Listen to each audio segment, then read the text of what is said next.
Alright, welcome back everybody. I'm going to talk about part 2c of homework 2, in which we're going to use Broyden's method to find the roots, kind of like how we used Newton's method in part 2b, but Broyden's method is a different way to solve for the roots of a function. So, if we take a look at Newton's method, each iteration in the method we use the inverse of our Jacobian. That can kind of get, that can use a lot of processing power, and it can take a longer time if you have to do a lot of iterations. So Broyden's method is like the Newton's method. It can find roots just like it, except you don't need to use the inverse of the Jacobian each time through the each iteration in the method. It can be approximated by this formula here, and we'll be using this formula in our Python code to actually find the roots of a function. And we can see that this kind of approximates the inverse of the Jacobian using the previous inverse of the Jacobian. So let's get into it.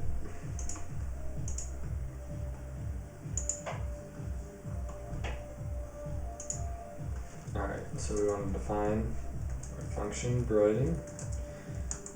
It's going to take in a function f, an initial guess, the amount of iterations, we'll say 50, and a tolerance level,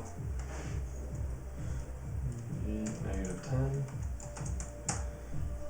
And then we want our Jacobian of our function.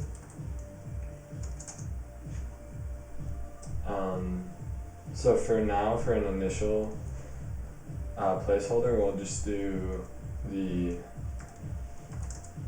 we just want an array that's the same size as our guess, so an identity matrix that is just equal to our initial guess dot size. And then we want the inverse of this one, and the same thing, it's just a placeholder for now, so we'll just say it's equal to f-jack, even though we know it's not.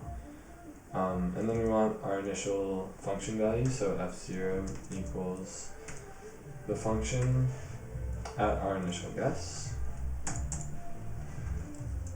And again, we want to do something very similar to the Newton's method, so for I in range of iterations, we want to find a new x value.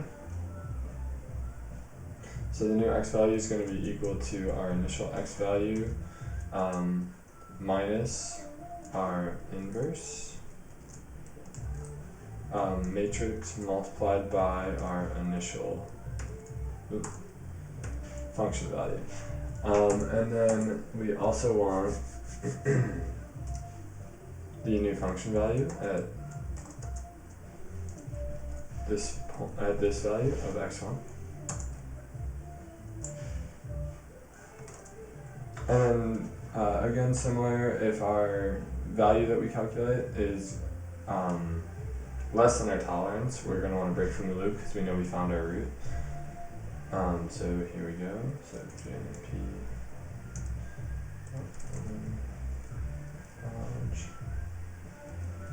norm is less than tolerance. We'll break from our loop. And now some things we're going to need to calculate to use this function. We're going to need a delta x and a delta f. So we'll calculate those right here. So we'll call it dx for delta x. That's just going to be x1 minus x0. And then df, which is going to be the same thing, except at the function values. And then we want to do our next iteration, in which our new x0 will equal x1, and our new f0 will equal our f1. Alright, so now we want to calculate our new inverse, and that's that equation I kept showing. So I'm going to split the screen.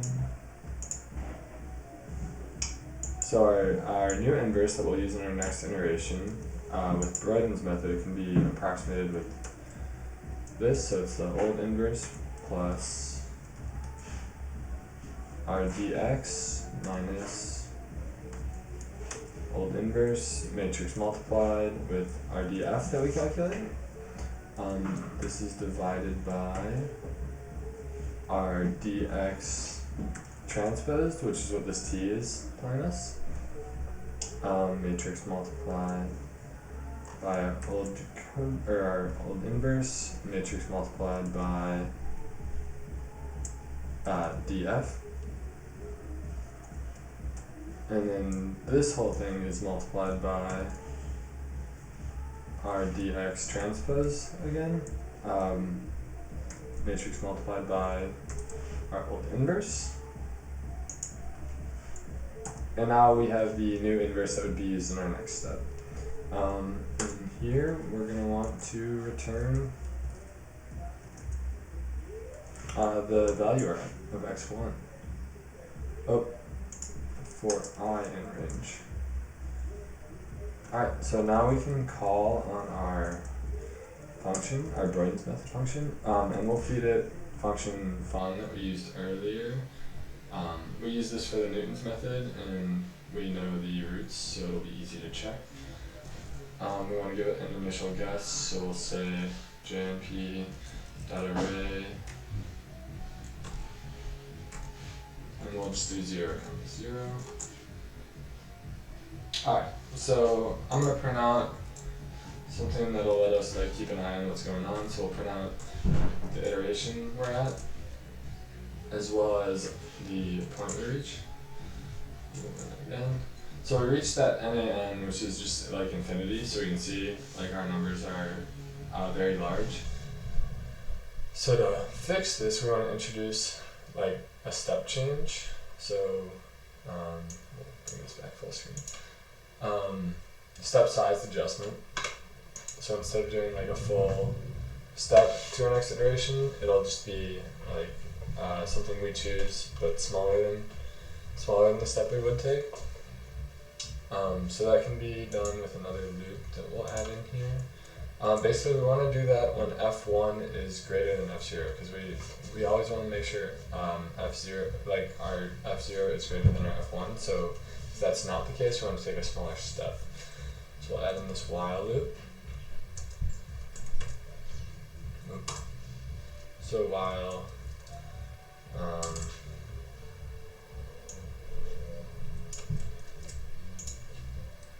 this is greater than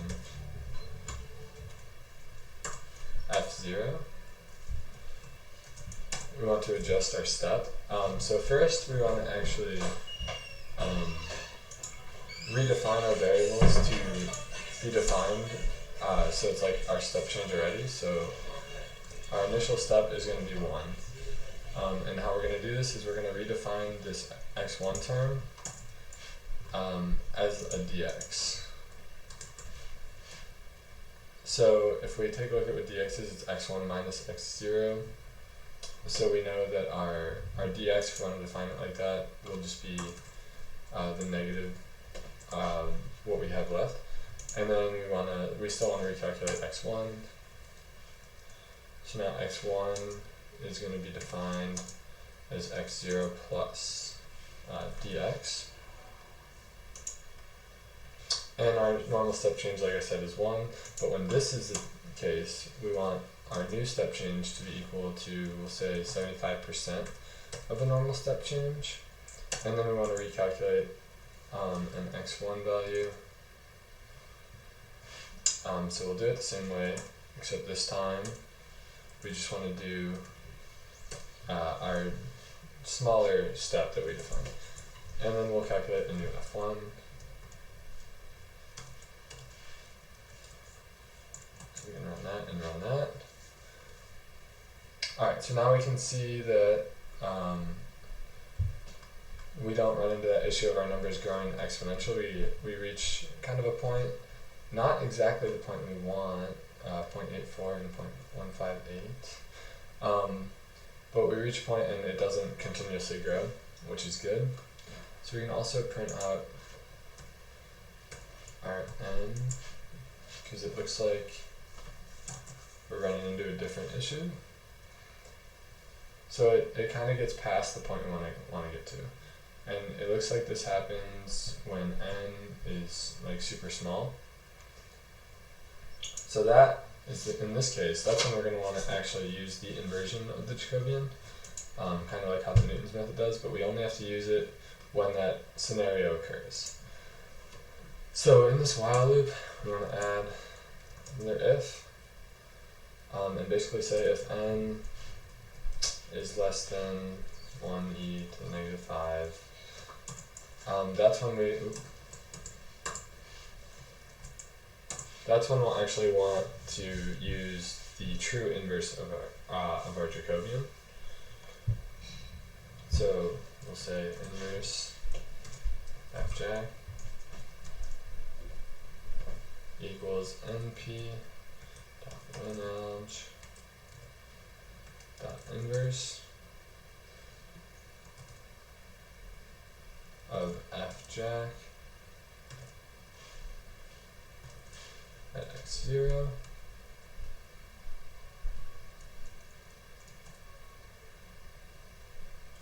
and then we want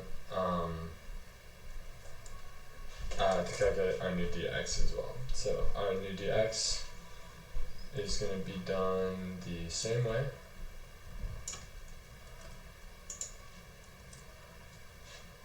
And that way, if this is the case, it takes into account and it'll more accurately use our Jacobian inverse.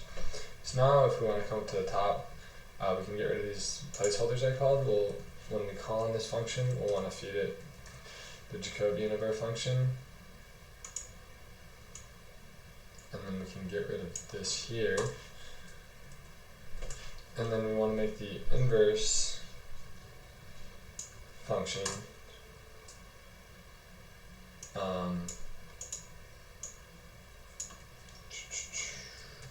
we want to make it the actual inverse of our function that we feed it. Or sorry, yeah, of our Jacobian that we feed it.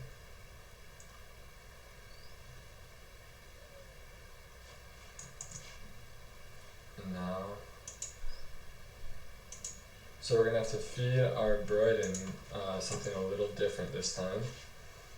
But it should stop the Broyden's method from passing the point we want. So we still want to use function fun,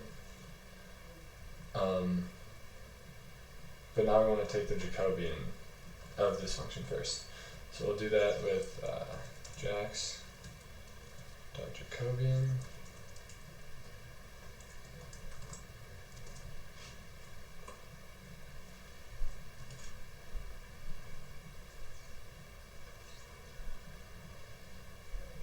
I don't know why this box won't go away, but jax.Jacobian of our function fun.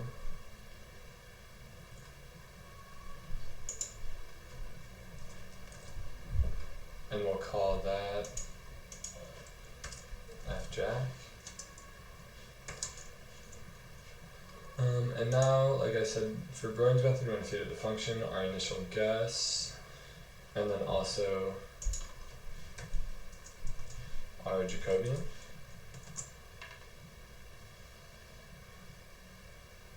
And yeah, that takes care of it passing the point of when our n is super small.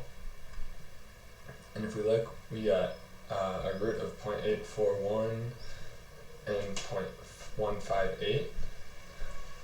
If we go back and look at what our roots we calculated earlier, 0.841 and 0.158. So we're good, but now the one thing we are worried about is that we're still moving forward after that point. So our Jacobian function, if we didn't have this print, would still be returning infinity. And I think this is because we have our tolerance set too high.